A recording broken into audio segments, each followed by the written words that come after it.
कहते हैं सामान का अर्थशास्त्र। मैंने इसके बारे में ध्यान से खोजबीन की। असल में मैंने पूरे संसार में 10 साल तक यात्रा की, ये पता लगाने के लिए कि हमारी ये चीजें कहाँ से आती हैं और कहाँ चली जाती हैं। जानते हो क्या पता लगा? बहुत सी बातों का लोगों को पता ही नहीं। ऊपर से पूरा सिस्टम ठीक लगता है, कोई समस्या नहीं, पर सच है कि पूरा सिस्टम मुश्किल में है। इसका कारण है ये सिस्टम सीधी रेखा में काम करता है। हमारी धरती पर जहाँ संसाधन गिने चुने हैं, वहाँ पर यह सीधा चलने वाला सिस्टम लंबे समय तक काम नहीं करेगा। ये सिस्टम हर कदम पर असली दुनिया से जुड़ा है, असली दुनिया से उसका लेना देना है। ये विभिन्न समाजों, उनके कल्चर, अर्थव्यवस्था और वातावरण से जुड़ा है। पूरे रास्ते में इस सिस्टम पर मुश्किलें भी हैं, पर ये हमें दिखाई नहीं देती क्योंकि चित्र अधूरा है। तो आइए वापस चलते हैं, कुल खाली स्थान भरते हैं और ये पता लगाते हैं कि क्या गायब है। हाँ, एक सबसे महत्वपूर्ण चीज जो दिखाई नहीं दे रही वो है लोग। हाँ, लोग जो रहते हैं और इस सिस्टम के साथ काम करते हैं। इस सिस्टम में कुछ लोगों की दूसरे लोगों के मुकाबले ज्यादा चलती है। वे कौन हैं? चलिए सरकार से शुरू करें। मेरे कुछ दोस्त कहते हैं कि सरकार दिखाने के लिए टैंक का चित्र बनाना चाहिए। कई देशों के लिए ठीक भी है। वैसे भी हमारे देश में टैक्सों से हुई आमदनी का आधे से अधिक भाग मिलिट्री पर खर्च होता है। पर मैं सरकार दिखाने के लिए एक आम आदमी का चित्र बना रही हूँ, क्योंकि मेरा मानना है कि सरकारें जनता के लिए, जनता की और जनता द्वारा चलाई जानी चाहिए। ये सरकार का काम है कि वह हमारे अधिकारों की रक्षा करे और हमारा ध्यान रखे। ये उनका काम है। ये हैं बड़ी कंपनियां। ये कंपनियां सरकार से बड़ी क्यों लगती हैं? क्योंकि असल में ये सरकार से बड़ी हैं। संसार की सबसे बड़ी पहली 100 अर्थव्यवस्थाओं में 51 अर्थव्यवस्थाएं प्राइवेट कंपनियों की हैं। जैसे जैसे यह कंपनियां ताकत में बढ़ती हैं, सरकार के रवैये में भी एक बदलाव आता है। सरकार की कोशिश रहती है कि नागरिकों की जगह इन कंपनियों के काम में कोई अड़चन न आए। तो देखें कि पूरी तस्वीर के और कौन से हिस्से गायब हैं। कच्चे माल को निकालना। हम कच्चे माल के प्रोडक्शन से शुरू करते हैं, जो कि प्राकृतिक संपदा को इस्तेमाल करने का एक नाम है। इसमें हम पेड़ों को काटते हैं, पहाड़ों को खोदकर अंदर से धातुएं निकालते हैं, साफ पानी का इस्तेमाल करते हैं और जानवरों को खत्म कर देते हैं। यहाँ पर हमारी पहली सीमा आ रही है। हमारे ये सभी संसाधन खत्म हो रहे हैं। हम इन सबका बहुत ज्यादा इस्तेमाल कर रहे हैं। ये सब सुनने में अजीब सा लगता है, पर यह सच है और हमें इसका सामना करना पड़ेगा। पिछले 3 दशकों में हमने पृथ्वी के 1/3 प्राकृतिक संसाधनों को खर्च कर लिया है। हम इतनी तेजी से पेड़ काट रहे हैं, खोद रहे हैं और कूड़ा फेंक रहे हैं कि पृथ्वी की उस पर रहने वालों को संसाधन दे पाने की शक्ति खत्म होती जा रही है। अमेरिका में जहां मैं रहती हूँ, केवल 4% जंगल ही बचे हैं। हमारे पानी के 40% संसाधनों का पानी पीने लायक नहीं है। हमारी समस्या ये है कि हम अपने हिस्से से कहीं बहुत अधिक प्राकृतिक संसाधन खर्च कर रहे हैं। अगर पृथ्वी के सभी देश अमेरिका की गति पर प्राकृतिक संसाधन खर्च करें तो हमें 3 से 5 तक पृथ्वी जैसे ग्रह चाहिए होंगे, पर हमारे पास तो केवल एक ही पृथ्वी है। मेरे देश अमेरिका ने इसका इलाज निकाला है कि जाकर किसी और के संसाधनों का हिस्सा ले लें, यानी विकासशील देशों का। कुछ कहेंगे कि यह दूसरे देशों के संसाधनों पर अधिकार जमाने का एक घुमाव फिराव वाला तरीका है। यही बात कूड़ा पैदा करने पर भी लागू होती है। सारे संसार के 75% जल स्रोतों से उनकी मछली पैदा करने की क्षमता से अधिक मछलियां पकड़ी जा रही हैं। पृथ्वी के 80% प्राकृतिक जंगल काटे जा चुके हैं।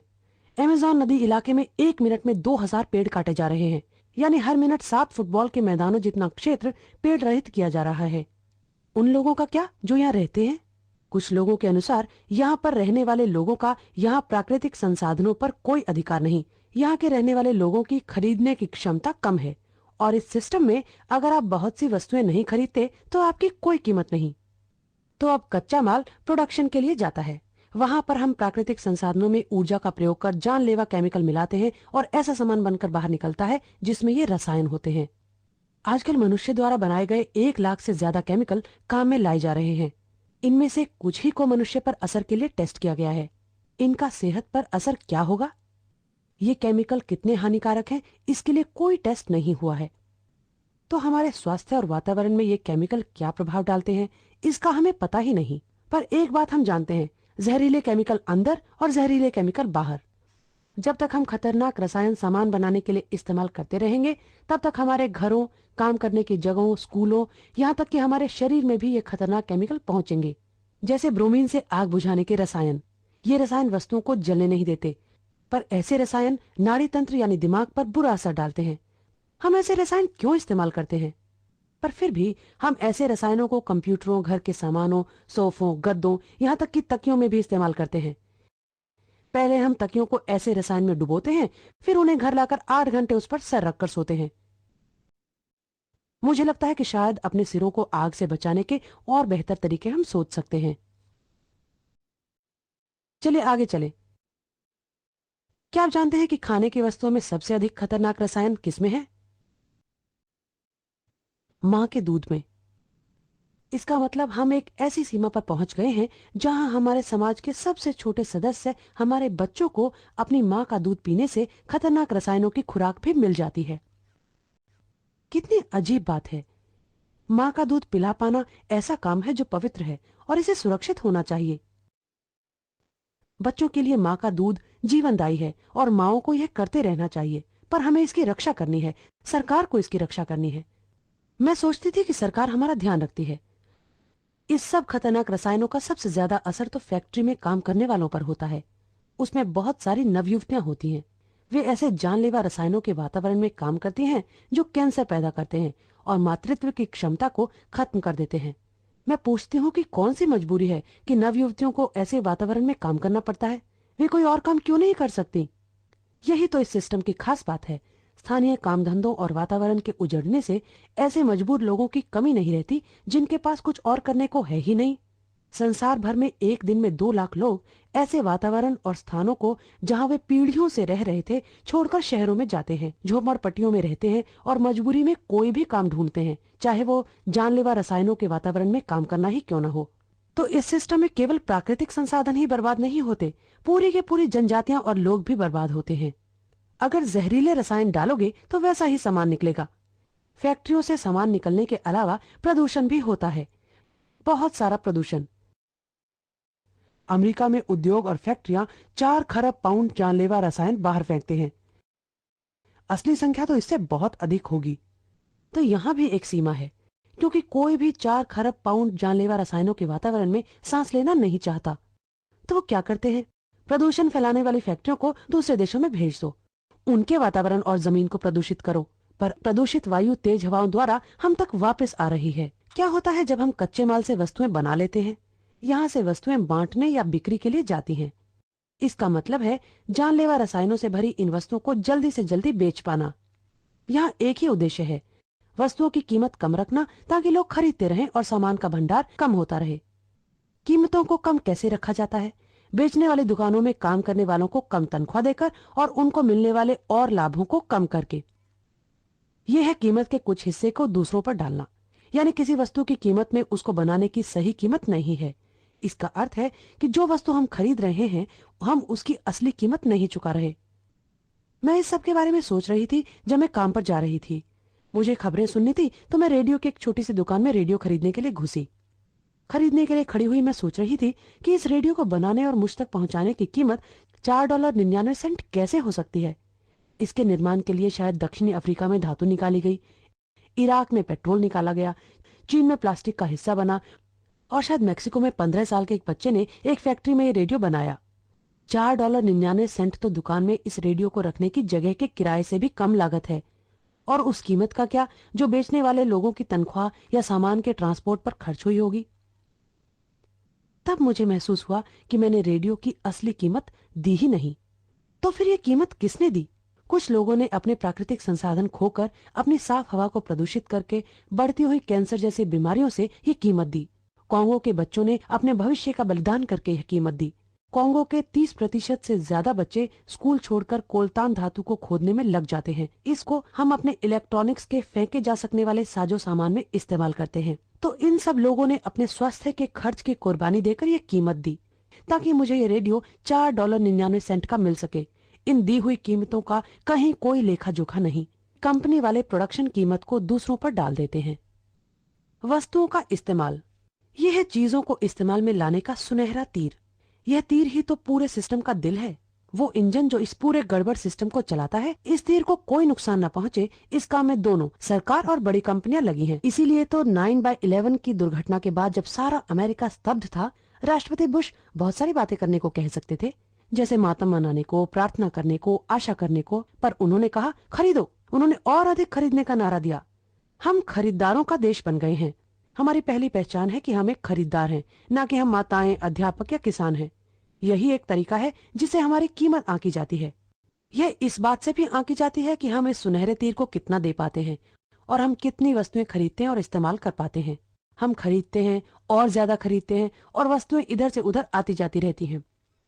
अंदाजा लगाएं कि बनी हुई वस्तुओं में से कितने प्रतिशत वस्तुएं इस्तेमाल के 6 महीने के बाद भी उपयोग में रहती हैं। 50% नहीं, सिर्फ 1%।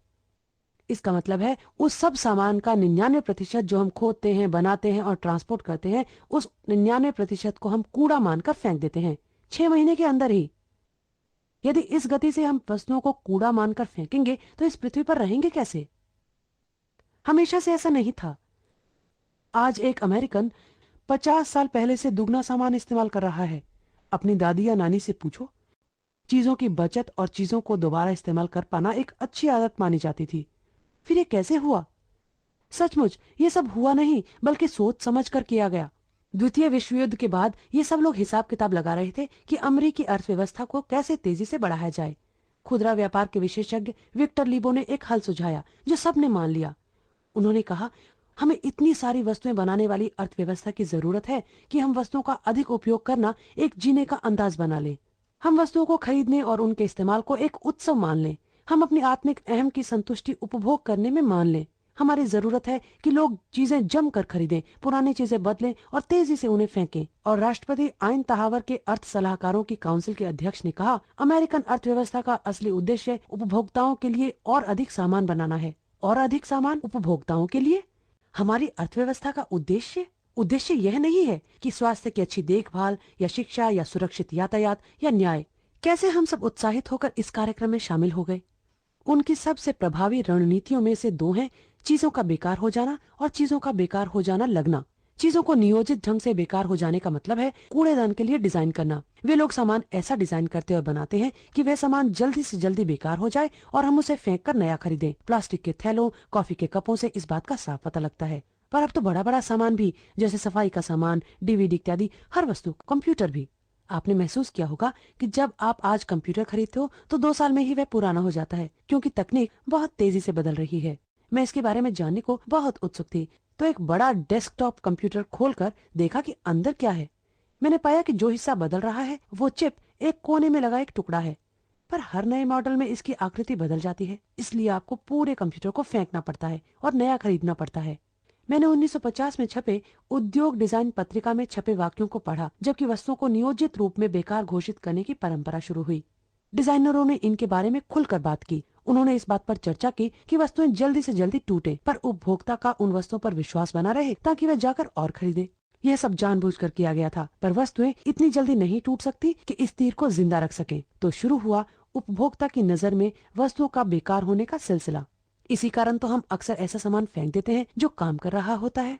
ये किया जाता है वस्तुओं का दिखने वाला स्वरूप बदलकर। अगर आपने कोई सामान 2 साल पहले खरीदा था तो सामान को देखकर हर व्यक्ति जान लेगा कि वह पुराना है। बार बार ये शर्मिंदगी का कारण बन सकता है। और हमारी कीमत तो इसी बात पर निर्भर करती है ना कि हम उपभोक्तावाद के इस तीर को कितना दे पा रहे हैं। मेरी मेज पर वही मोटा सा सफेद कंप्यूटर मॉनिटर है जो मैंने 5 साल पहले लिया था। मेरे साथ काम करने वाले ने अभी एक नया कंप्यूटर लिया है। उसके पास एक चमकता हुआ फ्लैट स्क्रीन वाला मॉनिटर है। यह उसके कंप्यूटर, फोन और यहाँ तक कि पेन स्टैंड से भी मैच करता है।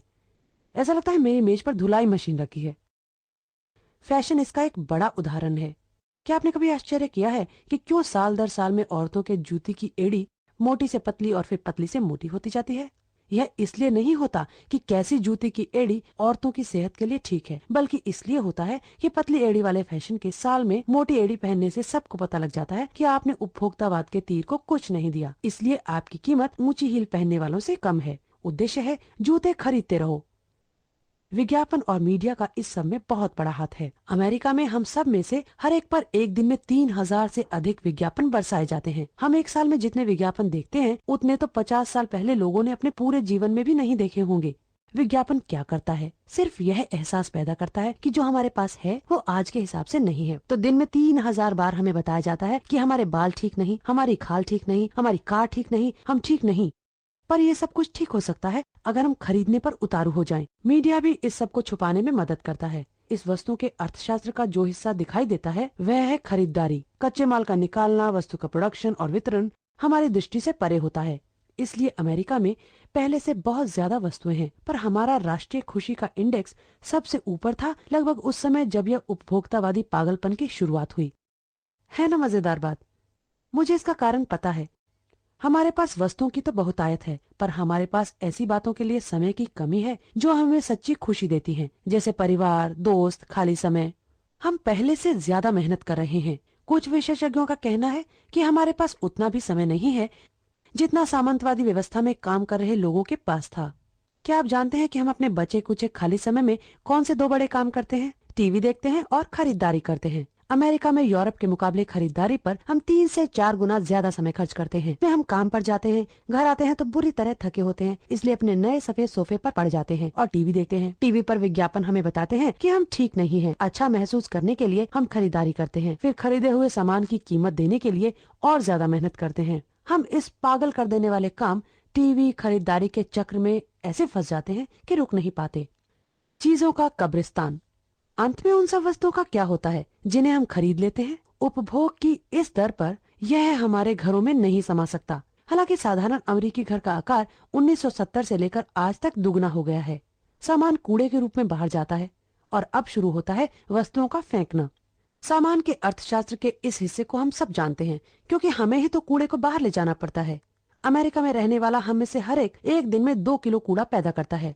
यह 30 साल पहले की संख्या से दुगना है। यह सब कूड़ा यानी कि वो सामान जो हमने खरीदा था, या तो एक बड़े से गड्ढे में दफना दिया जाता है या फिर जलाकर गड्ढे में डाला जाता है। दोनों ही तरह से पृथ्वी, वायु और जल का प्रदूषण होता है और उसका असर मौसम पर भी पड़ता है। इस मायने में जलाकर राख करना तो बहुत बुरा है। प्रोडक्शन स्टेज पर उन जहरीले रसायनों को याद कीजिए। जलाने से ये सभी खतरनाक रसायन हवा में मिल जाते हैं।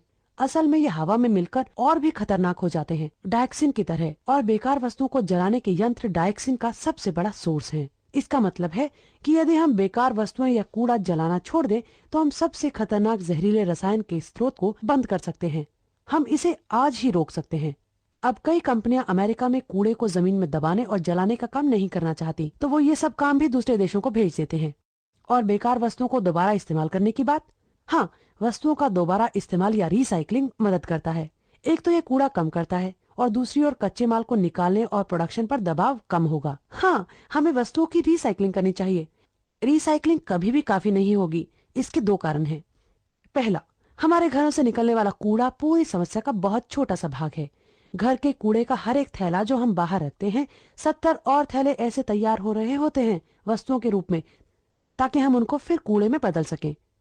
तो यदि हम घर से निकलने वाले कूड़े का 100% भी रिसाइकलिंग करें, तो भी समस्या पकड़ में नहीं आती। कूड़े के बहुत सारे हिस्से की रिसाइकलिंग नहीं हो सकती, क्योंकि या तो उस भाग में टॉक्सिक रसायन है या उस कूड़े की रिसाइकलिंग की ही नहीं जा सकती। जैसे उन जूस के टेट्रा पैक डिब्बों का क्या, जिसमें धातु, कागज और प्लास्टिक आपस में चिपकाए हुए होते हैं।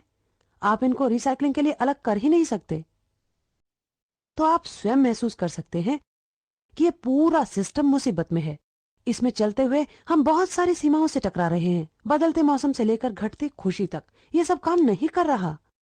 इस सब तरफ फैली समस्या की एक अच्छी बात है, कई ऐसी जगह हैं जहां पर इसको फैलने से रोका जा सकता है। जंगलों को बचाने के लिए बहुत से लोग काम कर रहे हैं और कई और साफ सुथरे तरीकों से वस्तुओं की प्रोडक्शन पर कई लोग काम कर रहे हैं। मजदूरों के अधिकारों के लिए, न्याय संगत व्यापार और वस्तुओं के कम से कम उपभोग के लिए। कुछ कूड़े को जमीन में दबाने और जलाने को रोकने में लगे हैं। कुछ लोग ऐसी सरकार बनाने की कोशिश कर रहे हैं जो वास्तव में सरकार लोगों की हो और लोगों के लिए हो। ये सब काम बहुत जरूरी है, पर ये बातें और तेजी से होंगी यदि हम पूरे चित्र और इसके विभिन्न भागों को समझ सकें। यदि इस सिस्टम में काम करने वाले सभी लोग एकता बना लें, तो हम सीधे इस सिस्टम को बदलकर कोई और नया सिस्टम बना सकते हैं, ऐसा जो हमारी प्राकृतिक संपदा और लोगों को बेकार नहीं करता। एक और रास्ता, हमें चीजें खरीदो और फेंको, इस सोच में बदलाव लाना है। एक नई सोच आ रही है जो बराबरी और प्राकृतिक स्रोतों को बनाए रखने पर जोर दे रही है। ऐसे रसायन जो नुकसान न पहुंचाएं, बिल्कुल कूड़ा नहीं, प्रोडक्शन जो एक चक्र हो, ऊर्जा के नए स्रोत, ये सब होने लगा है। कुछ लोग कहते हैं ये असली नहीं है, पर मेरा कहना है कि वे लोग जो पुराने तरीके से ही चलना चाहते हैं, सच्चाई को नहीं देख पा रहे। याद रखिए, ये पुराने तरीके अपने आप नहीं बने, लोगों ने इन्हें बनाया है। हम भी लोग हैं, तो आओ कुछ मिलकर नया बनाएं।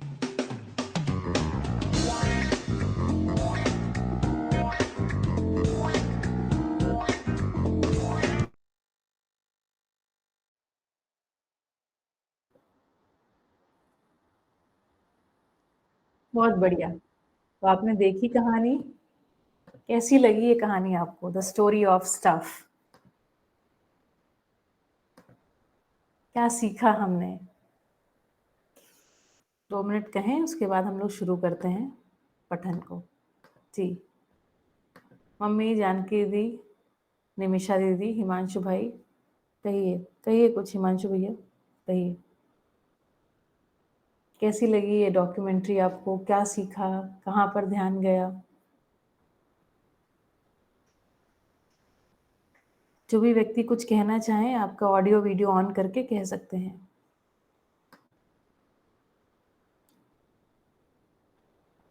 नमस्ते दीदी। नमस्ते नमस्ते सभी को। जी, नमस्ते। देखिए, ये जो बोल रही है और काफी सालों पुराना वीडियो है शायद ये तो। बिल्कुल। और काफी चीजें पे उनकी उन्होंने ध्यान उस समय उन्होंने खींचा है जब हमारी पहुंच भी नहीं होगी उस टाइम तो। और हम्म। या हम काफी मतलब अपनी ही लाइफ से जूझ रहे होते हैं जी। कि बाहरी ये सब चीजों पे बहुत कम ध्यान जाता है जब बच्चा पढ़ने लगता है। मैंने अभी तक मेरी लाइफ में भी देखा और लोगों की लाइफ में भी देखा कि जैसे बच्चा जब पढ़ने जाता है स्कूल में और वहां से कुछ ध्यान खींचते हैं, तब बड़े आयाम पे, मेरा कम था लेकिन मैंने देखा कि ये सब चीजें होती है और फिर वो टाइम बीइंग होती है। ध्यान जाता है कि प्लास्टिक का यूज कम करो, ये कम करो, हम्म। एक बर्थडे पे एक वृक्ष लगाओ, ये सब छोटे छोटे डायमेंशन पे स्कूल वाले ध्यान खींचना चाहते हैं। और उस टाइम पे स्कूल वाले का भी इतना बड़ा व्यू नहीं होता है, हम्म। सिर्फ उनको जो करिकुलम में दिया जाता है थोड़ा बहुत टीचर्स का ध्यान गया होता है, वहां हम हम्म। भी जुड़ जाते हैं। लेकिन हम्म। इतने बड़े डायमेंशन पे पूरा कुछ हो रहा है, अस्तित्व का जो पूरा इकोनॉमिक्स है, पृथ्वी का जो इकोनॉमिक्स है, वो किसी को समझ नहीं आता है। हम्म। इन्होंने पूरी बात बता दी है, प्रोडक्शन से ले जो रूप गुण स्वभाव धर्म की बात की है हमारे हम्म। दर्शन में, जी। उसके ऊपर ध्यान खींचा है कि कहाँ से चीजें आती है कहाँ जाती है, उसका प्रोडक्शन से लेके उसका डिस्ट्रक्शन जब जब तक होता है तब तक में क्या क्या कुछ उस चीज के साथ साथ हो जाता है और उसके प्रभाव दबाव क्या होते हैं मनुष्य पे खास और धरती पे खास। तो पूरा ग्लोबल वार्मिंग किसके कारण है वो पता चलता है। हम्म। ये सब मैं भी जानती हूँ, आप भी जानते हैं, और काफी लोगों का जो काफी चीजों के दबाव में नहीं जी रहे हैं उनका ध्यान इसी पे जाता है। और बार बार मैं तो मेरे घर में भी हो रहा है, कोई भी चीज आ रही है तो पूरा मेरा सिस्टम वही काम, पूरा ध्यान वही पे खींचता है कि उसका आउटकम क्या होगा, उसे मैं कैसे उसको डिस्पोज ऑफ करूंगी। सपोज डिस्पोज ऑफ करूंगी, किसी को दे दूंगी, वो कहाँ तक ले जाएगा, वो मेरा पूरा रवैया रहता है कि कम से कम चीजें आए, या आए तो कैसे आए और कैसे जाए। लेकिन हम्म। मेरे पास सिस्टम नहीं है, मैं सिस्टम का एक भाग हूँ लेकिन बड़े आयाम पे वो पूरा सिस्टम है, उसमें मेरा कंट्रीब्यूशन कम से कम क्यों है? क्योंकि सरकारों या कॉरपोरेशंस या गवर्नमेंट्स बड़े आयाम पे उसका कुछ व्यवस्था कर नहीं पाया है, क्योंकि कंपनीज जो है उनको ही ये सब मैनेज करने को दे दिया जाता है। हम्म। तो पूरा वहां से फिर उपभोक्तावाद जो बोलते हैं, ये सब पूरी सिस्टम कनेक्टेड है वो पता चलती है। तो हम्म। फाइनली शोषित धरती को होना है और छोटे आदमी को या फिर एक एक बच्चे को होना है। वो जब अपने तलवे के नीचे आग नहीं आती है तब तक हम जागते नहीं, ये पूरी चीज वहां से पता चलती है। एकदम। और जब तक हम पूरा समझते हैं, मैं समझती हूँ, मेरा एक लेवल है, घर में सभी का नहीं है तो ये ध्यान किसी का नहीं जाएगा और फिर हम्म। कभी किसी को बोल देंगे, हमारे घर में कम है लेकिन किसी को भी कुछ बोल देंगे कि आप सुनो, ये आप ऐसा है, पूरी चीज ऐसे है, तो कम से कम इस्तेमाल करो, कम से कम आप लोग उसका पूरा डिजाइन समझो। तो वो लोग ऐसे बोलते हैं कि आप लेटरल थिंकिंग कर रहे हो, है ना। तो कितनी बड़ी बातें हैं और कितनी छोटे तरीके से ली जाती है वो भी हम सोच सकते हैं। लेकिन जब तक हाँ। पूरा सिस्टम नहीं बनेगा, पूरी मतलब समाधानित हर व्यक्ति नहीं होगा, तब तक इसमें किसी का भी कंट्रीब्यूशन नहीं होगा। दूसरी बात इन्होंने जो बताई है हम्म। कि अमेरिका का पूरी बात बताई, इन्होंने अपने में भी पूरा देखा है, पूरी इकोनॉमी की बात की, अर्थ की हम्म। बात की, पदार्थों की बात कर दी, चीजों की बात कर ली। हम्म। इसमें कोई मानव की बात, मानव के शरीर के लिए जुड़ी हुई बात की है, जीवन से जुड़ी हुई कोई बात नहीं हुई है। हम्म। है ना, वहां तक उनका भी ध्यान नहीं गया, इतना मेरे को कहने हैं। देखते हैं और आप लोगों का व्यू भी जाने। हाँ, बिल्कुल, बिल्कुल। बहुत-बहुत धन्यवाद, है ना? बहुत सारी बातों पे आपने ध्यानाकर्षण करा दिया, बहुत सारे पॉइंट्स मेंशन कर दिए। जी, और कोई कुछ कहना चाहेगा? मैं थोड़ा ऐड करती हूँ इसमें कुछ बातों को। एक चीज़ जैसे निमिषा दीदी ने जो यहाँ पर बात बताई, देखिए ये सबके घर की बात है ना? ये किसी एक व्यक्ति के घर की बात नहीं है। तो मुझे ऐसे समझ में आता है, मैं ऐसा देखती हूँ, मुझे ये चीज़ लगती है कि जो स्कूल है या शिक्षा है, शिक्षा शिक्षा से ज़्यादा इस समय मीडिया प्रभावी है ना? और मीडिया का प्रभाव जो है वो व्यक्ति तक, और व्यक्ति का प्रभाव समाज में इस प्रकार से प्रभाव दिखता है। जैसे फैशन आया, तो किस तरह से मान्यताएँ लोगों के दिमाग में हैं, है ना? मैं हमेशा बोलती हूँ, एवरी अनक्वेश्चन्ड बिलीफ इज़ और बिकम्स योर सफरिंग, है ना? If you do not question your own belief system मतलब हमारी जो मान्यताएं हैं, जो हमारे नोशंस हैं, जब तक हम उन्हें क्वेश्चन नहीं करते, वो सफरिंग में कन्वर्ट हो ही जाएगा। बहुत रेयर केस है, बहुत परमुटेशन कॉम्बिनेशन में देखें कि आप बिना जाने कुछ सही कर रहे हो, उसका बहुत बहुत ही कम एक वो है, मतलब है ना, 100 में से बहुत रेयरली ऐसा होगा कि आप एक सही काम करो बिना सोचे समझे।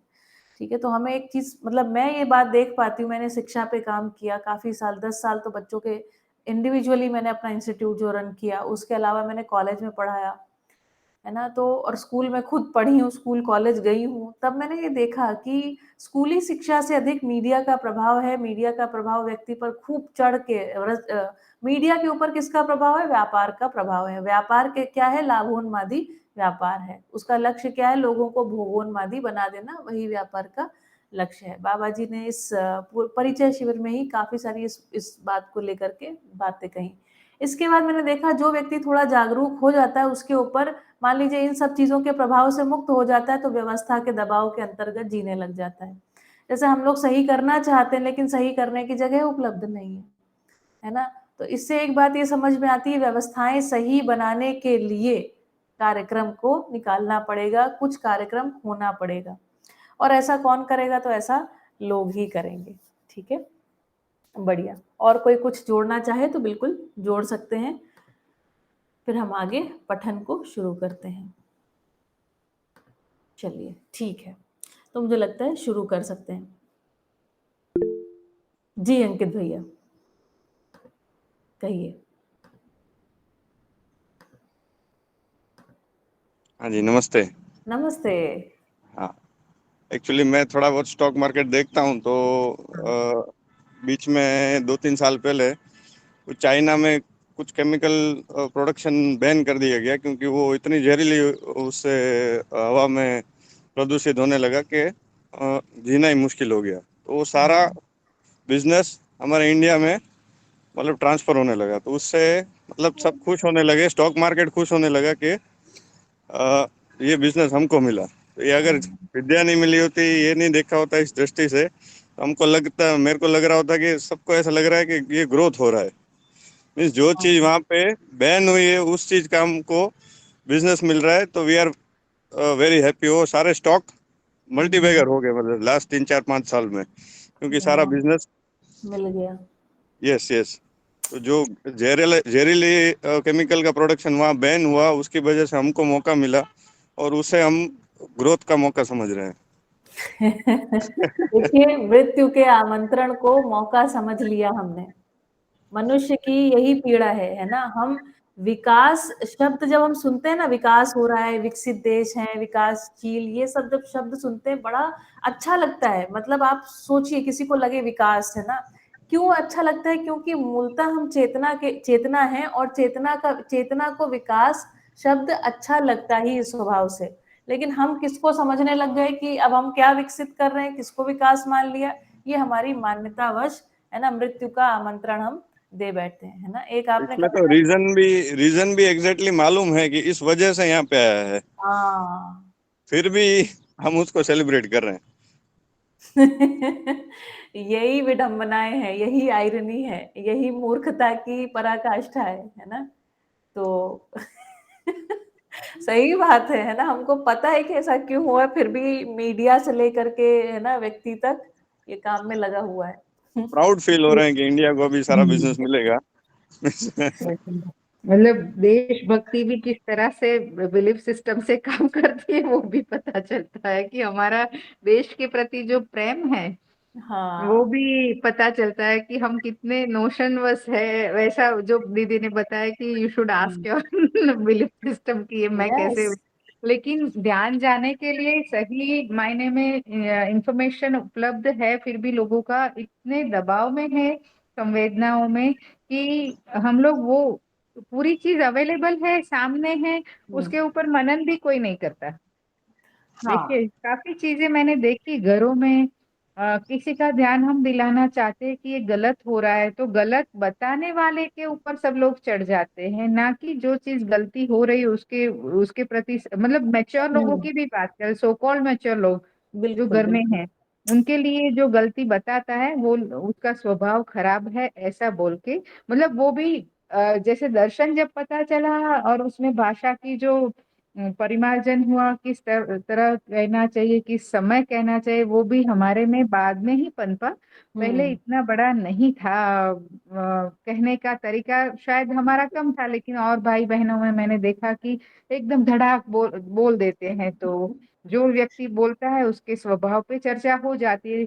हालांकि जो हाँ। घटना हुई उसके ऊपर कोई गलती है क्या है, कोई सुचारू रूप से बोलना चाहिए, सब लोगों को एकजुट होके जो बच्चा गलती कर रहा है उसको बोलना चाहिए, ऐसा कोई नहीं मानता है। ये सब चीजें घरों में अभी भी हो रही है और उसके कारण काफी वाक युद्ध छिड़ जाते हैं घर में, ये भी है। बहुत बढ़िया ध्यानाकर्षण कराया निमिषा दी ने फिर से। उन्होंने कहा कि ये जो घटनाएं घटनी है भैया ये मानव को स्वीकार नहीं, इसीलिए बाबा जी ना सभ्यता की बात करते हैं। सभ्यता जानते हैं क्या? अगर सभ्यता को बिल्कुल सिंथेसाइज कर देना एक एक हिसाब से, तो सभा में कैसे होना है, होना रहना है, उसी का नाम सभ्यता है ना। और ये जो परिवार सभा बाबा जी ने बोला है ना, परिवार में होने रहने को हम मूलतः सभ्यता कह रहे हैं, उसके बाद समाज की सभ्यता वही बन जाती है।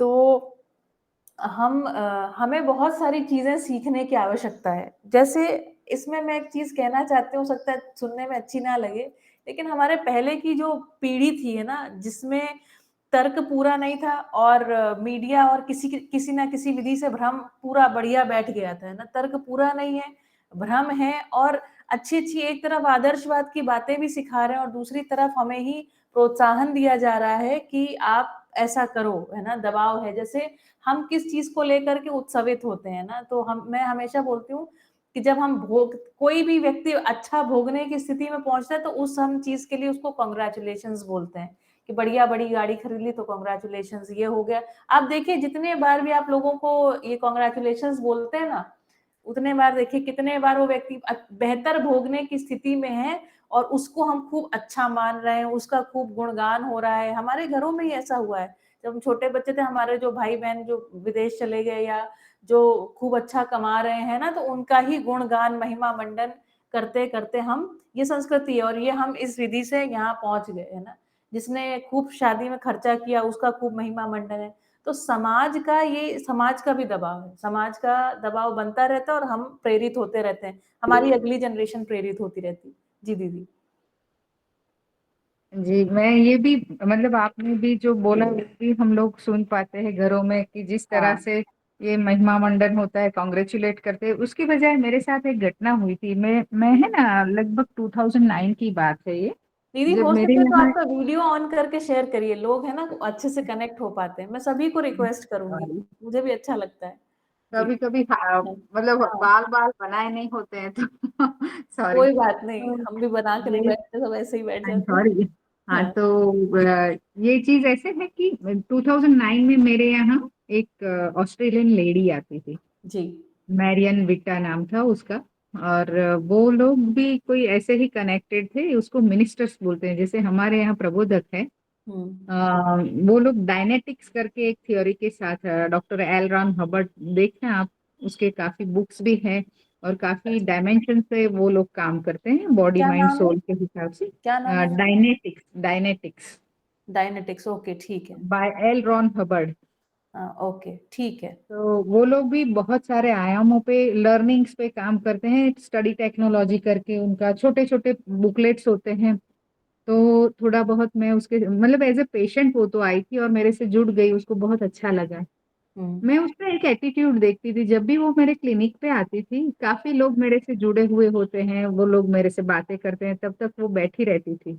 और यहाँ यूनिवर्सिटी में उन लोगों का एक ऐसा था कि एक ही साल एक जगह पे टिक सकते हैं, फिर उनको दूसरी जगह पे उनका कंटिन्यूटी नहीं रहता था। तो वो भी गलती था, वो अभी पता चला, लेकिन उनका सिस्टम ऐसा बनाया हुआ था। तो राइट। उसके साथ एक जर्मनी की एक लड़की थी और एक और ऑस्ट्रेलियन और एक बच्चा, मतलब 4 जने बाद में आए। तो हम लोग उसको डिनर पे भी ले जाते, सब कुछ हम लोग रहते थे उसके साथ, क्योंकि मैं आत्मन के कारण उसके साथ जुड़ी थी। उसने मुझे यहाँ BK school of business management है, वहाँ एक स्टडी टेक्नोलॉजी करके एक छोटा सा कोर्स था, वहाँ भी इनवाइट किया था कि आप सीखो। और उसके साथ में स्टडी टेक्नोलॉजी तो सीखी ही थी, जो यहाँ बहुत अच्छे से काम करती है, जहाँ समझ की बात है, वो डेफिनेशंस कैसे पचती है अपने अंदर, ये पूरा बड़ा और बात है। लेकिन उसका एक रवैया मुझे दिखता था, जब लोग मेरे यहाँ क्लिनिक पे आते थे, मुझे कोई बात पे कॉन्ग्रेचुलेट करते थे, उसका देखने का स्टाइल था जो अच्छा। मतलब मेरे साथ वो मुझे मतलब वो कुछ बोलती नहीं थी, हाँ। लेकिन बिहेवियर उसका ऐसा था कि हाँ। आप फंसने वाली हो इसमें। हम लोग इमोशनली जुड़ जाते हाँ। हैं लोग से। और राइट। कभी कभी मेरा एक स्वभाव है कि मैं जो लोग जिनसे जुड़ी होती हूँ ना, तो उनको मैं कम से कम पैसों में, या जो मटेरियल चार्ज होता है मेरा भी, मतलब काम का पैसा नहीं लेती हूँ, कभी कभी बिल्कुल फ्री ऑफ चार्ज भी कर देती थी।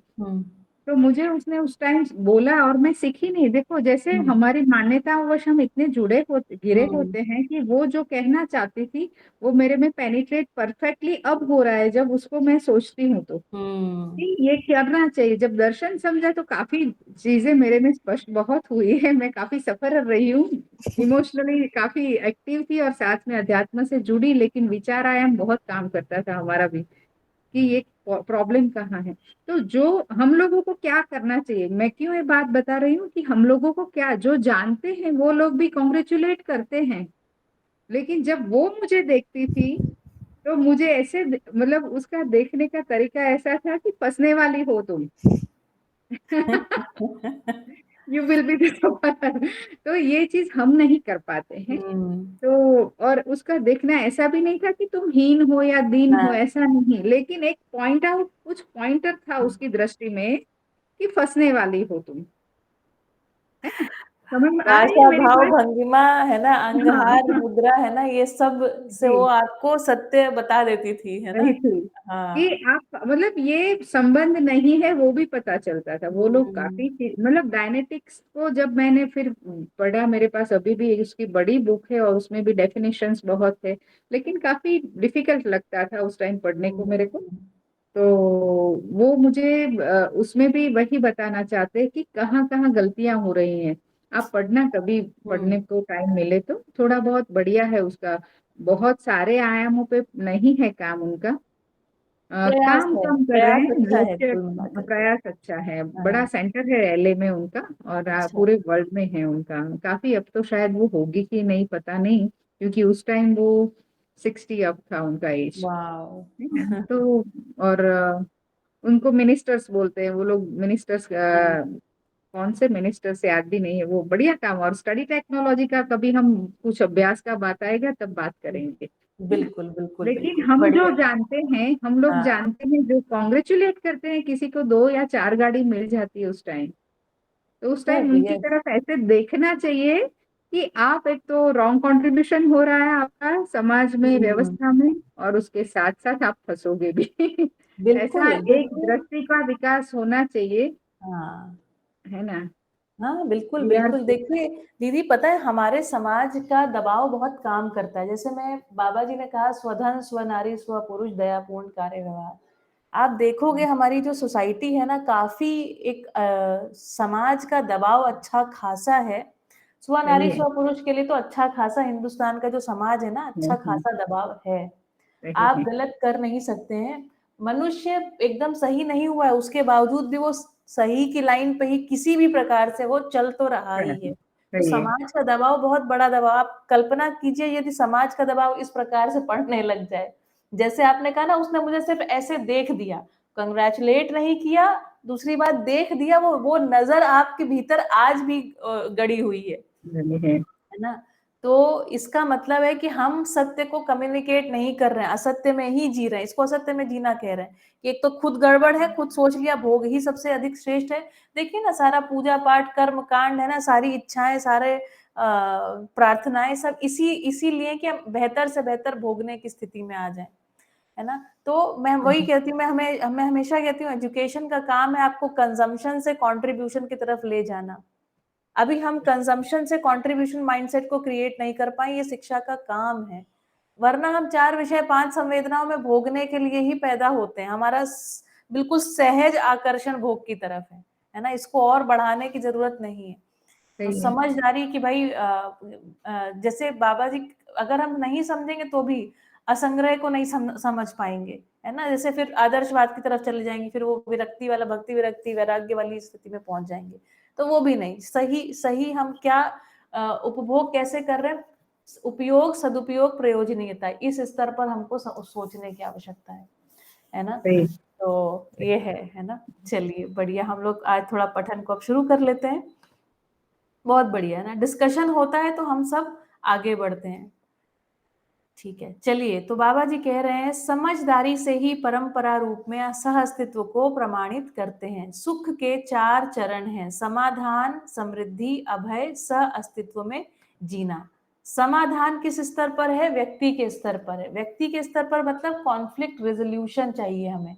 ये जो हम 4 विषय हैं, जिसमें आहार, निद्रा, भय और मैथुन 4 विषय हैं, इसमें एक आहार बहुत हद तक मुझे लगता है व्यक्ति कंट्रोल्ड एक स्थिति में पहुंच जाता है। निद्रा मतलब कंफर्ट को भी जब थोड़ा थोड़ा हम समीक्षा करने लग जाते हैं, काफी ठीक जगह पे पहुंच जाते हैं। पर ये जो भय है ना, ये समझ में नहीं आता।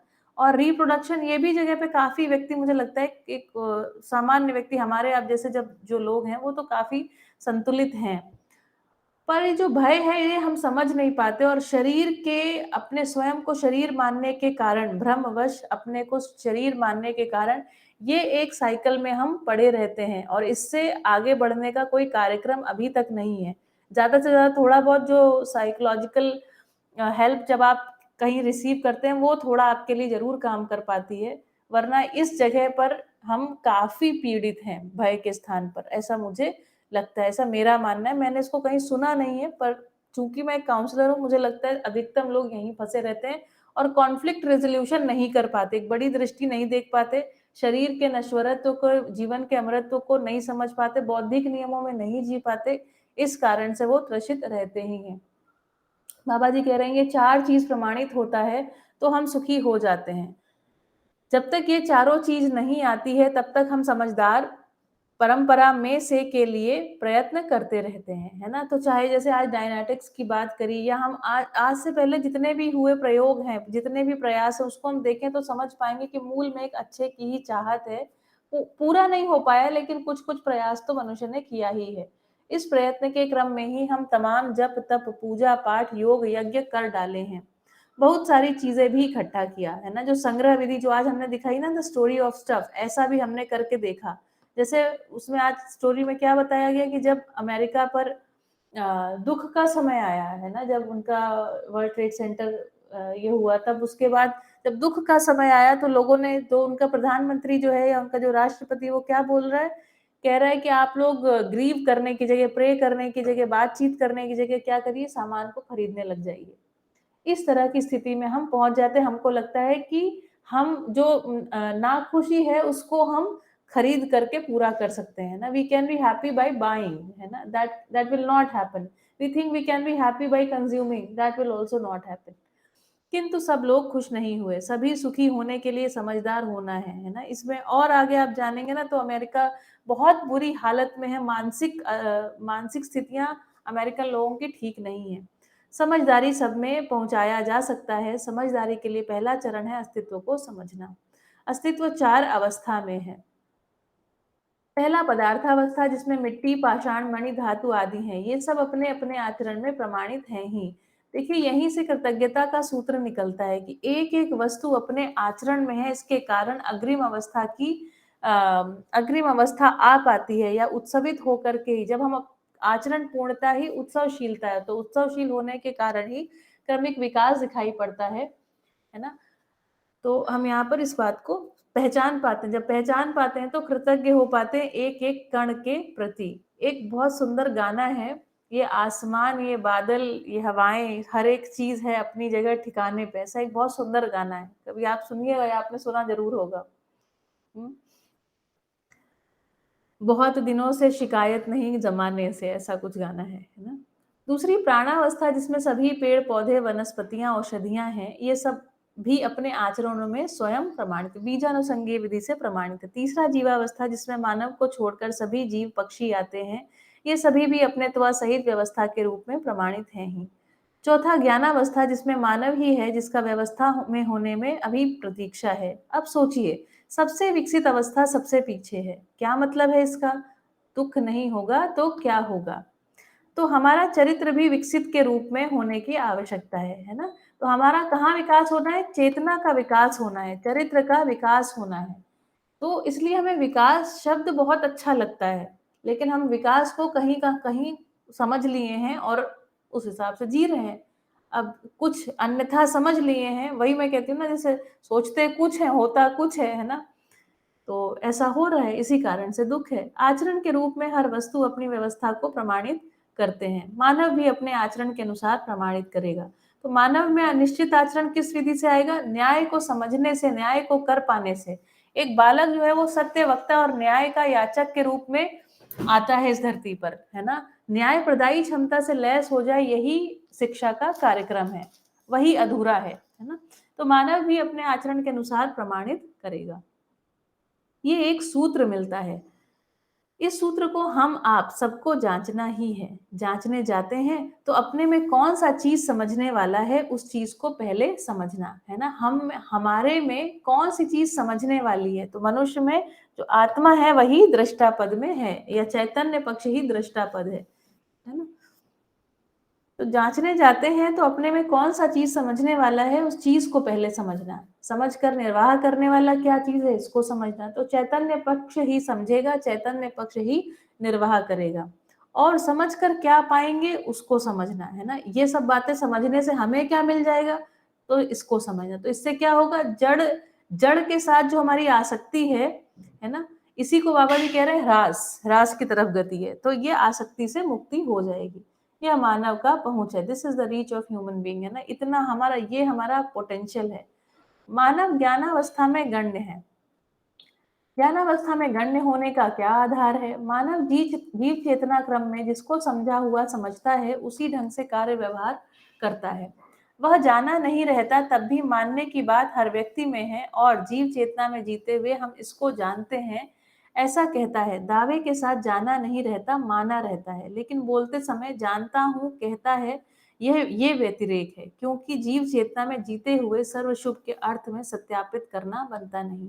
ये लाइन बहुत गहरी, बहुत सूक्ष्म है, और मुझे बहुत प्रेरणा मिलती है इस बात से। देखिए, बाबा जी ने एक अभी जरा पहले थोड़ी समीक्षा करी बड़े सुंदर विधि से, और बड़े ह्यूमिलिटी, बड़ी विनम्रता पूर्वक बात क्या कह दिया उन्होंने कहा, मानव जीव चेतना क्रम में जिसको समझा हुआ समझता है, उसी ढंग से कार्य व्यवहार करता है। इसमें कहीं पर भी, है ना, टूटा फूटा होने की बात नहीं है। जैसा ही हम ऐसा समझ जाते हैं, कोई व्यक्ति जिसको सही माना हुआ है वही कर रहा है, वो व्यक्ति हमें हर्ट करने के लिए कुछ नहीं कर रहा, धरती को हर्ट करने के लिए कुछ नहीं कर रहा, है ना। तो जब हम ये समझ जाते हैं तो उस व्यक्ति के साथ बहुत ही ह्यूमिलिटी, बहुत ही विनम्रता पूर्वक प्रस्तुत हो पाते हैं। ठीक, तो हर व्यक्ति समझ सकता है, समझना ही चाहता है, जैसा समझा हुआ है वैसा काम कर रहा है। इस बात से हम ये भी देख सकते हैं, जब कोई व्यक्ति कैसा काम कर रहा है, कैसा बोल रहा है, तो वह व्यक्ति मूलतः बता रहा है कि वह कैसा समझा हुआ है। यदि हम विनम्र हैं और समझदार हैं, तो हम उस व्यक्ति को ठीक ठीक समझा ले जाएंगे, है ना। इस क्षमता का भी थोड़ा, इस योग्यता का थोड़ा विकास करने की हालांकि आवश्यकता है। उसी का नाम फिलहाल यहाँ पर अध्ययन है। अध्ययन के बाद हमारे आचरण में आएगा, और आचरण स्वयं ही प्रेरणा है दूसरे व्यक्ति के भीतर समझदारी को प्रसारित करने के लिए। ठीक है। मानव जीव चेतना क्रम में जिसको समझा हुआ समझता है उसी ढंग से कार्य व्यवहार करता है। ये मेरे लिए बहुत कहना चाहिए ना, बहुत एक दिस गिव्स मी रेस्ट, है ना, मेरे जो वरीड माइंड को मुझे रेस्ट मिलता है यहाँ से कि हाँ ठीक है, वो व्यक्ति ये इतना ही समझा है, वह जाना नहीं रहता तब भी मानने की बात हर व्यक्ति में है। ये गजब की बात है। देखिए, मानव जो है वो परंपरा, ज्ञान जो है उसकी परंपरा बनेगी, ये कैसे पता? जाना नहीं रहता लेकिन मानने की बात हर व्यक्ति में है। जिसको सही मान लेता है, सही सोचता है, उसी को मान लेता है और उसी हिसाब से काम करने लग जाता है। तो परंपरा या हम पिछली पीढ़ी जितना जितना सही होती जाएगी, सही का प्रस्ताव जितना जितना आता जाएगा, हर व्यक्ति उसको मान करके जिएगा। और यही है ना, देखिए, अनुभव तो परंपरा में आ गया है। हम सभी जो अग्रिम पीढ़ी है, वो हम क्या है, प्रमाण के स्वरूप पीढ़ी, उस हम अपने आप को अलाइन कर रहे हैं प्रमाण के स्वरूप, है ना? ये मुझे लगता है हमारा कार्यक्रम है। और जीव चेतना में जीते हुए हम इसको जानते हैं, ऐसा कहता है दावे के साथ, है ना, और बोलता भी रहता, हमको पता है ना, लेकिन जाना रहता नहीं है, ठीक है, लेकिन बोलते समय जानता हूँ कहता है, ये व्यतिरेक है। तो यही अपना कहीं ना कहीं व्यतिरेक मतलब अधिमूल्यन की घटना यहाँ पर घट जाती है। क्योंकि जीव चेतना में जीते हुए सर्व शुभ के अर्थ में सत्यापित करना बनता नहीं, ठीक है। तो ये भी नियम है, यदि आप जीव चेतना में जी रहे हैं तो सर्व शुभ के अर्थ में सत्यापित हो नहीं पाएंगे, और इस बात की पीड़ा उस व्यक्ति में स्वयं भी बनी ही रहती है। भ्रमित आदमी में यही व्यतिरेक है। 99% भ्रमित मानव शरीर को ही जीवन मान लिए हैं, जिसके फलस्वरूप ही तमाम परेशानियां पैदा की हैं। तो मनुष्य को लगता है कि सुख कहाँ से निकलेगा? शरीर की विधि से निकलेगा। तो शरीर क्या है? भोगता है ना, तो उसको लगता है भोगने से सुख मिल जाएगा, है ना। तो ये लाभोन्माद भोगोन्माद मूलतः वहीं से आ गया, ठीक है। अब परेशानियों से मुक्ति पाने की इच्छा हुई है, उसी इच्छा के तहत यह कार्यक्रम है ना। तो मैं आपको एक छोटी सी बात यहाँ पर कहती हूँ। मेरे एक मेंटर थे, मैं बहुत बहुत पहले से मेरे पास एक मेंटर, एक गुरु रहे। दर्शन मुझे बहुत बाद में मिला, लेकिन उन्होंने एक बात बोली, उन्होंने कहा, देखो, इस दुनिया में कुछ सिग्निफिकेंट फ्यू होते हैं और कुछ इनसिग्निफिकेंट मैनी होते हैं। मतलब कुछ लोग कुछ बात को जान समझ सकते हैं और कुछ लोगों को आवश्यकता नहीं उन बातों को जाने समझे। इसमें छोटा बड़ा विधि से नहीं देखने की बात है, उसमें बात यह है, कुछ लोगों की पात्रता रहती है कि वो जान समझ सकते हैं। इस अर्थ में मुझे ऐसे भी लगता है कि जो ये बड़े-बड़े लाभोन्मादी, भोगोन्मादी विचारधारा को लेकर बिज़नेस चलाने वाले लोग हैं, मुझे कभी-कभी लगता है दर्शन यदि उन तक भी पहुँच जाए ना, तो बड़ी तेज़ी से गति बनेगी और हम एक अच्छी स्थिति में आ जाएँगे, है ना? तो ये हो सकता है मेरी कल्पना ही है, पर ऐसा मुझे लगता है कि these people who are significant few who are actually, जो लोग एक्चुअली प्रभावित कर रहे हैं पूरे सिस्टम को, यदि उन तक बात पहुँच जाएगी तो काफ़ी हद तक चीज़ें सही होंगी। दूसरी बात मुझे ये लगती है, how do you become the significant few? You start मैं आपको एक दिन एक मूवी दिखाऊँगी, और उस मूवी का नाम है ला बेल वर्थ, एक खूबसूरत दुनिया। उसमें एक जागृत धरती की कल्पना है। कमाल की बात है, ये बहुत पहले मूवी बनी थी, सन 1992, आज से 23-24 साल पहले की बात। हाँ, 90 के करीब बनी होगी ये मूवी, 23 साल पुरानी मूवी है। इसको जो वेस्टर्न कंट्रीज है वहां पर बैन कर दिया गया। बहुत अच्छी मूवी है। तो वहां पे जैसे अभी ग्रेट रिसेशन और इसकी सब बात कर रहे हैं ना, तो उन्होंने कहा कि मानव परंपरा में क्या आया एक समय के बाद? Great rejection. ग्रेट रिजेक्शन क्या है? जो लोग, ऐसे सभी लोग जो थोड़ा थोड़ा समझने लग गए, समझने के बाद उन्होंने चीजों को भोगना बंद कर दिया, है ना, और कोई भी सामान बाजारों में से बिकने नहीं लगा। ऐसी उनकी कल्पना है कि धरती पर स्वर्ग कैसा होगा। मैं ये मूवी जरूर दिखाऊंगी किसी ना किसी दिन आपको, ठीक है। तो ग्रेट रिजेक्शन आया और ग्रेट रिजेक्शन के बाद धीरे धीरे धरती में सुधार होने लग गया। तो हम ये कल्पना मुझे, वो मेरी आज तक की देखी हुई फेवरेट मूवीज में से एक है ना। तो हम किसी दिन आपके साथ उसको शेयर करेंगे, ठीक है।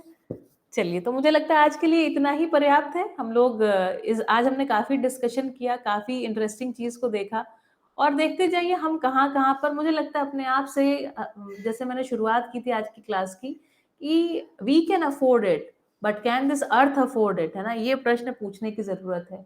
हम तो अफोर्ड कर पा रहे हैं क्या? इन हमारे जो हम भोगना चाहते हैं, हमारी इच्छाओं को क्या ये धरती अफोर्ड कर सकती है? ये विधि से एक छोटा छोटा कार्यक्रम कर सकते हैं। दूसरी बात, मुझे लगता है विचार में समाधान का जो प्रस्ताव है ना, विचारों में समाधान का प्रस्ताव हो जाए, ये जनवाद के रूप में, जनवाद मतलब लोगों के बीच चर्चा के रूप में इसके घटने की आवश्यकता है। तो इसका थोड़ा फैलाव, इस विचार का थोड़ा बातचीत के रूप में भी इसे आगे बढ़ने की आवश्यकता है। ठीक है, तो इसको इसी प्रकार से आगे बढ़ाते रहिए। पहले तो आप स्वयं में इन बातों को समझ लीजिए, जांच लीजिए, और उसके बाद अपने आप ही कहना बोलना बनेगा। ठीक है, मैं उम्मीद करती हूँ आज जैसे निमिषा दी ने, अंकित भाई ने भागीदारी करी ना, हम जब एक सेशन ले रहे हैं तो सेशन का अर्थ, एक्चुअली पूरे सेशन का जो मूल प्रेरणा है वो ये है कि हम एक जनवाद की स्थिति में यहाँ पर आ जाएं, है ना। दूसरी बात मैं ये चाहती हूँ, जब देखिए, जब हम एक ऐसे ग्रुप, समाज के दबाव से मुक्त होने का तरीका एक सही समाज का निर्माण कर लेना है ना। जब हम ऐसी चर्चा में भागीदारी करते हैं तो अपने आप हम एक अच्छी मनस्थिति, अच्छी एक विचार की स्थिति को उसमें आ पाते हैं। और जब हम ऐसा कर पाते हैं तो कई बारी हमारे डिसीजंस भी बहुत अलाइंड डिसीजंस हम ले पाते हैं।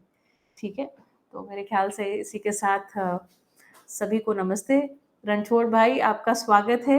काफी लेट ज्वाइन हुए आप, लेकिन मैंने ग्रुप में शेयर करी आज जो हमने स्टोरी ऑफ स्टफ एक डॉक्यूमेंट्री देखी है 20 मिनट की, उसको जरूर देखिएगा, है ना, वो बहुत मजा आई। आप कहाँ से जुड़ रहे हैं?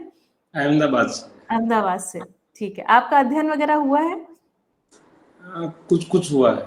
कुछ कुछ हुआ है, ठीक है। तो ये हम जो यहाँ पर कर रहे हैं, कुछ डॉक्यूमेंट्रीज के माध्यम से काफी एजुकेशन का कार्यक्रम भी है साथ में, है ना। तो पठन अध्ययन के साथ दो मुख्य बातें, ये गोष्ठी की तरह है, एक आपसी हम जनवाद जैसा यहाँ पर कुछ क्रिएट कर पाए, और दूसरी चीज कि जो हमारे पास उपलब्ध रिसोर्सेज हैं इंटरनेट पे ऑलरेडी, डॉक्यूमेंट्रीज वगैरह, उसके साथ हम अपने थोड़ा ज्ञान का भी वर्धन कर पाए। कई बार जब प्रबोधक समीक्षा करते हैं तो कई सारे लोगों को एक्चुअली में फैक्ट्स पता नहीं होते, है ना, तो उस पे भी थोड़ा हम उस पे बढ़ा पाए, ऐसा मेरा प्रयास है।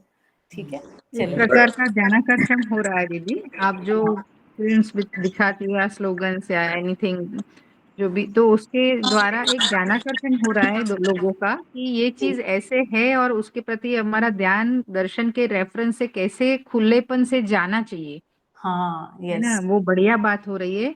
और ये चीज हर एक जना, जैसे जैसे मैं हूँ, तो मैं बहुत सारा प्रबोधन क्षेत्र में नहीं हूँ, आप जिस तरह से काम करते हो, लेकिन जहाँ जहाँ मेरा चर्चा हो रहा है, वहां मेरा कोई मुद्दा रखना है, तो ये चीज का रेफरेंस देके मैं रख सकती हूँ। तो हाँ, उससे एक जागृति के प्रति लोगों का ध्यान आकर्षण करवाना, और उसके साथ साथ मेरा जो उपयोगिता पूरकता है, वो मैं उसमें मेरा दायित्व निर्वाह जो है वो मैं कर रही हूँ। बहुत बढ़िया, धन्यवाद। बड़ी बिल्कुल, बात हो मुझे रही लगता है है यही ना? लक्ष्य है कि एक जागरूकता भी आए, जागृति के क्रम में थोड़ा जागरूकता भी आ जाए, है ना। सही तो है, हमारे प्रति भी हमारे स्वयं का निरीक्षण हो जाए, और हाँ, परीक्षण विधि से भी सब कुछ हो सकता है, उसके साथ साथ सभी लोगों का स्वयं निरीक्षण के प्रति ध्यान आकर्षण हम करवा रहे हैं। हाँ जी। ये चीज हो रही है, यही कंट्रीब्यूशन है, यही दक्षिणा है ना? बिल्कुल, बिल्कुल यही है ना? धन्यवाद। जी। जानकी दीदी कुछ कहना चाहते हैं? जी, आप अनम्यूट कर सकते हैं, ऑडियो वीडियो ऑन कर सकते हैं। जी। हाँ दीदी, नमस्ते। बहुत ही नमस्ते। बढ़िया रहा आज का सेशन, बट वो पीरियड थोड़ा सा गड़बड़ का होता है, बच्चे स्कूल जाते हैं वगैरह, हाँ, तो बात नहीं कर पाई मैं। कोई बात नहीं, कोई बात नहीं। देखिए दीदी, मुझे लगता है एक समय निश्चित होता है, बड़ी अड़चनें आती हैं महिलाओं के लिए। महिलाएँ, पुरुष, ऐसा मुझे लगता है ये भी नहीं, सबके लिए अड़चनें ही हैं। मीनवाइल इस घर्षण में ही हमको अपने आप को घिसते रहना और चमकाते रहना है ना? तो कभी सुन पाएँगे, कभी नहीं सुन पाएँगे, ये सब होते रहेगा। लेकिन ये सब होते के साथ-साथ कुछ और भी हो जाएगा, है ना? करेक्ट। मुझे लगता है हमारा फोकस उसको कुछ और पर हम रख लें, है ना? तो बढ़िया, बढ़िया चीज़ें घट जाएँगी। धन्यवाद धन्यवाद। जी, बढ़िया। आप रेगुलर जॉइन होते हैं, मुझे बहुत अच्छा लगता है। देखिए, कुछ लोग होंगे, मुझे लगता है 10-15 लोग होंगे जो रेगुलर सेशन में जुड़ने लग जाएँगे, और ये 10-15 लोग ही आपस में ना, जो एक जुड़ाव जो महसूस होता है, विचारों का जो लेन-देन होता है, सभी परिप्रेक्ष्य से हमारे पास विचार आते हैं, तो हमारी जो एक विचारशीलता है ना, वो भी बहुत अच्छी मजबूत हो जाती है। हम काफ़ी चीज़ें सोच पाते हैं, है ना? तो ये है। ठीक है, बढ़िया। धन्यवाद। वो बेटी को छोड़ने जाना पड़ता है कॉलेज के हाँ। लिए, तो थोड़ा मुझे लेट हो जाता है। हाँ, हाँ, हाँ। और आप कहाँ से दीदी? मैं भुज, गुजरात से। गुजरात से। जी। उसमें लिखा था आप 1 साल के लिए, ऐसा है कुछ?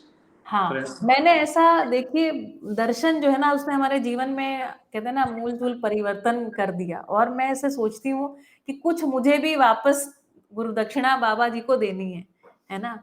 तो ये विधि में हमारी जो इंदिरा गुप्ता नाम से हमारे माता-पिता यहाँ पर जुड़ते हैं। हमारे परिवार में मुझे दर्शन से जुड़े लगभग 6-7 साल हो गया है। ऑन एंड ऑफ मैं अध्ययन करती रही। मैं बहुत जगह जा के अध्ययन नहीं किया, मैंने बहुत सारा ऑनलाइन विधि से अध्ययन किया। लोगों के साथ मतलब ऑनलाइन मतलब ऐसे ऑनलाइन नहीं, फ़ोन कर के पूछ-पूछ के किताबें पढ़ना, इस तरीके से मैंने अध्ययन किया। और फिर एक समय बाद मेरे परिवार वालों को खूब स्वीकृति हो गई इस चीज़ की। अभी हमारे माता-पिता, मेरी बहन, है ना? हर्ष भाई को आप जानते हैं? अहमदाबाद में है तो हर्ष। तो हर्ष हाँ हाँ, जानता हूँ। हर्ष जो है वो हमारी छोटी बहन के साथ उनका एंगेजमेंट हुआ है। और हाँ, बढ़िया बढ़िया। तो दर्शन के प्रति एक स्वीकृति हमारे परिवार में आ गई, तो हमने ये ज़िम्मेदारी स्वीकार कर ली कि मैं अपने माता-पिता को जो दर्शन है ना उसको दर्शन को, विज्ञान को, हर चीज़ को है ना उनके साथ मुझे शेयर करना है। तो मैं उनके साथ कैसे शेयर करूँगी ऐसा हमने कल्पना किया। जब हम कल्पना किया तो ये विधि पे यहाँ पे पहुँच गए कि इस तरीके से उनको समझाया जाए। तो वो प्रतिदिन जुड़ते हैं और ये मूलतः क्लास हमने उन्हीं के लिए शुरू किया, फिर हमने इसको जीवन विद्या कच्छ ग्रुप में रख दिया कि सभी आ जाओ, है ना? बहुत सारे ऐसे लोग होते हैं भैया जो है ना जिनको किसी न किसी कारण से बहुत बैकग्राउंड क्लियर नहीं है, धरती पर क्या चल रहा है, परमाणु क्या है, नहीं क्लियर है। तो हम क्लास को वहाँ से शुरू किया, है ना? कि कहाँ परमाणु क्या है, परमाणु में हमने पहले क्लासेस में रदरफोर्ड और बोर मॉडल भी पढ़ाए, है ना? अभी और भी पढ़ाएँगे, है ना? तो उस हाँ, गहराई में ले क्योंकि जाकर के ये समझाने। 2-3 सेशंस मेरे छूट गए थे क्योंकि ध्यान में नहीं आ रहा था, सुबह हाँ। है क्लास। तो अगर आप लिंक भेज देंगे तो अच्छा नहीं होगा। दीदी उस समय जिस जिस दिन आपका मैसेज आया उसके अगले दिन से ही हमने सुबह किया है। हाँ, हाँ, वो पहले रात आपने में ही था। आपने बोला था बट मैं जुड़ नहीं पाई। कोई बात नहीं दीदी, हम वापस फिर से सब कुछ पढ़ाएँगे। देखिए एक बार में मुझे पता है सब चीज़ें समझ में नहीं आएँगी और ये क्लासेस में जब 20-25 सेशन हो जाएँगे ना तब इस इन क्लासेस में एक तारतम्यता बनेगी, वो धीरे-धीरे हो जाएगा, है ना? ओके, जितने निश्चित लोग जुड़ने वाले हैं वो फिर रेगुलर जुड़ने लगेंगे और सब धीरे-धीरे एक जगह पर पहुँच जाएँगे। मेरा काम ये है जो जहाँ पर भी अटका है उसको मैं वहाँ से निकाल रहा हूँ, है ना? उसके बाद सबकी गति बन जाएगी, उसके बाद बहुत कंटेंट अपने पास अभी इंटरनेट पे उपलब्ध है ना? ओके, मेरा भी पहला ही प्रयास है कि मैं कुछ कहने की कोशिश कर रही हूँ दर्शन के क्रम में, है ना? तो मेरी भी उसमें गति है, तो ऐसा ठीक। है ना? ठीक है, चलिए मम्मी ठीक है? एक अच्छी रही क्लास, आपको ये समझ में आई? एक ये प्रस्ताव अच्छा रहा। जी, तो ये यूट्यूब वाला जो मेरे मन में भी था कि पीछे अगर हमारा सेशन छूट जाता है, जी। अगर यूट्यूब की लिंक मिलती है तो वो बाद में हम सुन सकते हैं। कर सकते हैं भैया जो डॉक्यूमेंट्री है ना वो मैं शेयर कर दूँगी। देखिए हमारे अभी ग्रुप में मैं एक्चुअली सारे सेशंस रिकॉर्ड तो मैंने किए ही हैं, लेकिन मैंने रिलीज़ इसलिए नहीं किए क्योंकि कई कई सारी चीज़ें जो अभी है ना चर्चा वो दर्शन के बहुत अर्थ में चर्चाएँ नहीं हैं, है ना? तो वो यूट्यूब पे जब कंटेंट जाता है कभी कोई व्यक्तिगत चर्चा भी आ गई, कभी कहीं, ये सब चर्चाएँ किसी के बहुत उसकी है नहीं, है ना? तो एक समय रिकॉर्डिंग तो रोज़ ही हो रही है, तो मैं डॉक्यूमेंट्री शेयर कर देती हूँ जो व्यक्ति देखना चाहे। दूसरी बात और है शैलेंद्र भैया ने मैसेज किया वो बहुत अच्छा मैसेज है कि देखिए मूल मुद्दा ये थोड़ी है कि आप यूट्यूब पे तो बहुत सारे मेरे से अच्छे लेक्चर्स पड़े ही हुए हैं, है ना? इसको क्यों देखना? बाबा जी जीवन विद्या एक परिचय जो उसका पूरा शिविर यूट्यूब पे पड़ा हुआ है, तो मुझसे क्यों सुनना?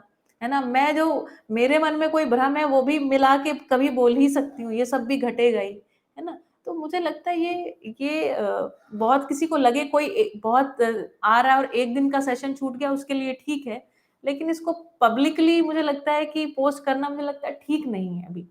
अभी हम लोग बहुत बहुत शैशव काल में हैं, बहुत बहुत ही छोटे बच्चे हैं, है ना? इस अर्थ में मैंने उसको पब्लिक नहीं किया है। बाकी सेशन रिकॉर्डेड है मेरे पास, सारे के सारे सेशन रिकॉर्डेड है ना?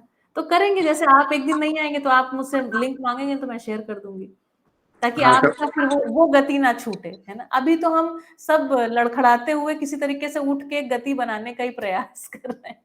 इस ग्रुप में कम से कम ऐसा है ना? कहीं मैं मॉडल की बात कर रही हूँ, कभी मैं परमाणु समझा रही हूँ, कभी मैं स्टोरी ऑफ स्टफ समझा रही हूँ, तो ये सब ठीक है ना? ये डॉक्यूमेंट्रीज़ देख के व्यक्ति काम चला लेगा। और एक हमारा गोष्ठी ग्रुप चल रहा है जो सुबह 7 से 8 बजे का होता है। सुरेश हाँ। भैया करा रहे हैं जी, गांधीनगर जी, जी, जी। अहमदाबाद में। हाँ, हाँ, तो हाँ। क्या अपना 7:30 से होता है तो वो भी फिर वो दोनों थोड़ा हाँ, वो गड़बड़ हो जाती होगी, लेकिन मुझे लगता है धीरे-धीरे लोग सेटल हो जाएँगे। और जीवन विद्या हमारी जो कच्छ टीम है ना, हमने हमने ऐसा तब सोचा था कि कच्छ के ही लोगों के लिए, फिर छोटू अंकल और सब लोगों ने सब जगह उसको लिंक को डाल दिया।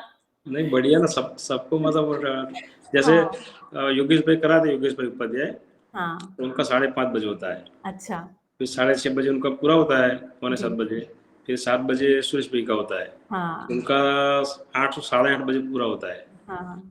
तो ऐसा कुछ क्रम से बने तो क्या सबका थोड़ा थोड़ा हमको समझ में कुछ कुछ बिंदु। मेरी इसमें एक सलाह ये है भैया कि एक किसी व्यक्ति से शुरुआत कर लीजिए, है ना? चाहे जो भी आपको जिनका भी आपको समझ में आ रही बात। ये बहुत बहुत ही बेसिक क्लास से शुरुआत हम किए हैं यहाँ पर। धीरे-धीरे, धीरे-धीरे सारी बात को समझाने के अर्थ में। और अगर अध्ययन में गति है तो बहुत सारे लोग हैं, बहुत मुझसे बहुत अच्छा समझाने वाले लोग हैं, है ना? तो उनको मुझे लगता है सुना जाए, है ना? उनको थोड़ी प्राथमिकता दी जाए फिलहाल। फिर एक समय बाद हम भी कुछ अच्छा बता पाएँगे ज़रूर। ऐसा हम सोचते हैं। पहले दिन मैंने आपको सुना तो आप मुझे अच्छा ही बताती हो। जी, सॉरी भैया, तो हाँ, रोक रही हूँ। आप जी, अच्छा ही बताती हूँ, क्योंकि आप एक तो यंग हो, पहली बात। जी, अभी के जो कंटेम्पररी इश्यूज है उसके जी, ऊपर बात करने का थोड़ा अधिकार इसलिए बनता है कि आप दोनों साइड को कनेक्ट कर पाती हो, जी, और दर्शन के रेफरेंस में। इसलिए क्योंकि मैं भी जुड़ती हूँ, मैं काफी डेप्थ से गई हूँ अध्ययन में भी, जी, पता है, पूरे फंडा पता है, कहाँ क्या चीज अप्लाई होती है वो भी पता है। लेकिन जैसे पूरी दुनिया अभी देखती हूँ, अपने परिवार में देखती हूँ, एक एक बच्चे को देखती हूँ, तब पता चलता है कि अभी आप जैसे यंग लोगों को सुनना भी बहुत जरूरी है। सिर्फ थैंक यू। अखंड समाज सार्वभौम व्यवस्था की बात करना, फिर दर्शन के सही मुद्दों पे चर्चा होना, वो अपने लिए सही है, एक संस्कार के स्वरूप में जाएगा। मेरा अपना बात करूँ तो जब मैं बड़े प्रबोधकों को सुनती हूँ, उनकी जी, बात भी, और वो भी मुझे बहुत पसंद भी है, जी, अपने लिए वो बार बार मेरा ध्यान जाता है। अभी इस ग्रुप में एक एग्जाम्पल दे रही हूँ कि मैं ऐसा बोलूं जी, कि धर्मपूर्ण विचार से इच्छा बंधन से मुक्ति होती है, जी, कितने को पता चलेगा। और मेरे अपने लिए वो वाक्य बहुत मायने रखना है। हाँ, फिर भी वहां तक की बात समझने की लायकात है, वहां पे हम लोग, मैं काफी जुड़ी हुई हूँ, मैं बहुत कम ग्रुपों से जुड़ती हूँ, बहुत अच्छे अच्छे प्रबोधकों से चर्चा करती हूँ ये सब चीजों के लिए। लेकिन अभी की जो कंटेम्पररी इश्यू है उसके बारे में चर्चा करने के लिए ऐसे ग्रुप्स, ऐसे यंगस्टर्स, ऐसे लोग जरूरी है। क्योंकि अभी सही नहीं, मतलब जहां मुझे स्टेप लेना है वहां तो यही काम आता है। हाँ, क्योंकि वो व्यवस्था वाला जो बड़ा आयाम का मुद्दा है, वो तो ये स्टेप नहीं भरेंगे तो वो नहीं होगा, नहीं होगा, है बिल्कुल, ना। बिल्कुल, तो बिल्कुल। ये चीज बहुत जरूरी है, और आप बहुत, मतलब जो बेबी स्टेप्स आपके यहाँ से होंगे वो बहुत काफी बड़े आकार लेंगे, वो भी पता चलता है। इसलिए जुड़ना जरूरी है, ऐसे ही जुड़ना जरूरी है ना। ठीक है, इतना अनुमोदन है ना, ये अनुमोदन से बहुत हौसला बढ़ता है। Thank you so much. ये सही बात है ना भैया, हाँ, आपको पता है, मतलब दीदी, जी, देखो ये सही, इसलिए मैंने बहुत सारी सोच समझ के चीजें मैं अप्लाई करती हूँ कि कैसे कैसे बारीकियों में बात जाना चाहिए, कहाँ से क्या चर्चा होना चाहिए। काफी मैं जकड़न की स्थिति में नहीं हूँ कि विकास क्रम विकास पढ़ना है या परिवार वाला मुद्दा पहले पकड़ना है। मतलब 5 हुँ, स्थितियों वाला मुद्दा पकड़ो तो भी आप वहां रख ले जाते हो, जी, परिवार वाला या व्यक्ति वाला मुद्दा पकड़ोगे तो भी आदमी को कनेक्ट तो कर नहीं, पाओगे, परमाणु वाला मुद्दा कनेक्ट नहीं होगा हर एक को। फिर भी एक झुकाव रहता है, और आपने पूरी चीज अध्ययन करने के बाद आप शिक्षा से जुड़ी हुई हो तो एक सिस्टम फॉलो कैसे करना है वो भी आपको पता है। तो ऐसो में मतलब आपका हौसला बढ़ाना तो एक मेरा काम ही है, उसके साथ सबको जुड़ना चाहिए, क्योंकि हमें बेबी स्टेप्स लेने हैं तो ये यहाँ से ही होगा, यंगस्टर्स से ही होगा। क्योंकि यंगस्टर्स के मतलब आप लोग खुले हो अभी तो काफी, कि काफी चीजों को एक्सप्लोर कर सकते हो, और उसमें हम लोग क्या, हर एकदम रीढ़ा हो गए, मतलब उसके ऊपर काफी चढ़ गया, मेरे में कम है, लेकिन मैं हाँ, अपनी उम्र के लोगों में देखती हूँ, मेरे में भी वो चीज अभी अभी थोड़े टाइम से आने लगी है कि एकदम नया करने का जो उत्साह था ना वो थोड़ा हम्म। मेरे में भी कम होता मैं अपने में देख रही हूँ कि मैं थोड़ा थक जाऊंगी या थकान महसूस, ये सब चीज आप लोगों में नहीं होगी, तो हमारा हौसला बना रहेगा। है ना? बढ़िया बढ़िया बढ़िया, धन्यवाद, बहुत बहुत धन्यवाद। और वो छोटे छोटे वीडियो जो रखते हैं वो बढ़िया है। बढ़िया है, ठीक हाँ, है। पदार्थावस्था कहाँ से आई, वो पूरा वो जो हाँ, वीडियो है जो आप रखते हो वो बढ़िया है। बढ़िया है तो बस ठीक है ना। मैंने कहा कृतकारित अनुमोदित 3 विधियां हैं, है ना। अनुमोदन भी सही चीज का हुआ तो वो भी आगे बढ़ेगी। परंपरा में संवर्धन बहुत बड़ा कार्यक्रम है ना। संरक्षण और संवर्धन अनुमोदन विधि से होता है ना। चलिए बढ़िया, तो इसी के साथ सभी का धन्यवाद, है ना। आपका दिन शुभ हो, मंगल हो। हम लोग मिलते हैं मंडे को। कल सैटरडे, कल एक्स्ट्रा क्लास करनी है।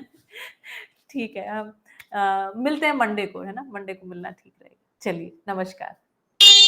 नमस्ते। नमस्ते। नमस्ते। धन्यवाद। हरिहर।